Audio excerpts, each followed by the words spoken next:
Side stretch can be done in 3 ways. The first one is just to find a chair or a seat somewhere, and you're going to reach one arm up to the sky as you breathe in. Now, it's a very deep, long inhale.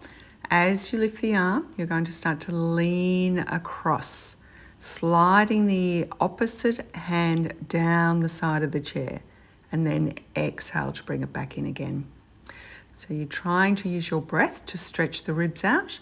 The spine is going to go into a side bend. Try to keep the head in line with the spine, so you're still looking forward and not letting the head drop or droop.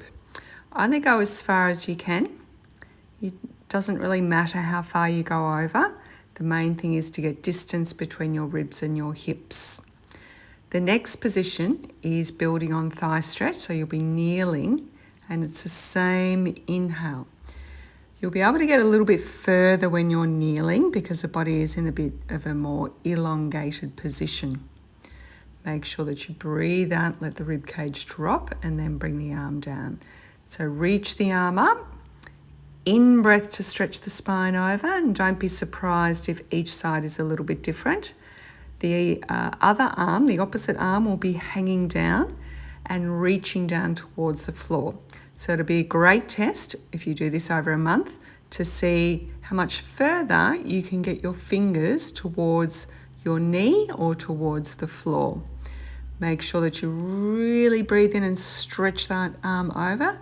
When you take the arm overhead, the palm is going to be facing the ground. So you do a little twist of the arm.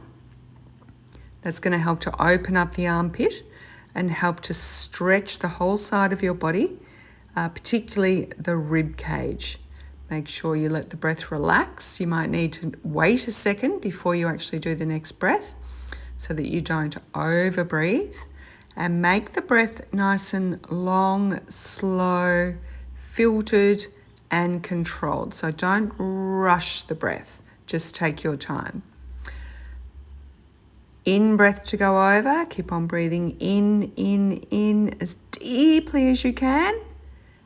Then exhale to bring it back in again. The last position is standing, and because the body is fully elongated, you should be able to get a bit more range of movement, but it requires a lot more strength and control. So the abdominals are involved a lot. You're going to push the hip across. So if you're stretching the left side, the left hip is going to shift across.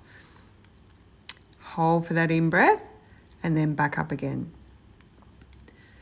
The opposite arm will slide down your leg.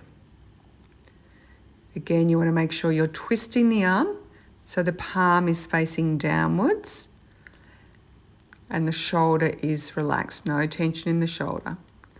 So big breath, you're pushing the hip across. So you're not taking the hip with the arm.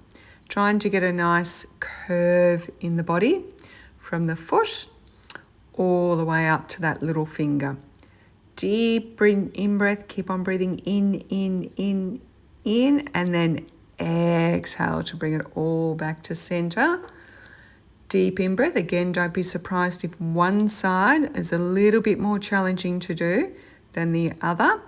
And over time, if you do this over the month, magic things will happen.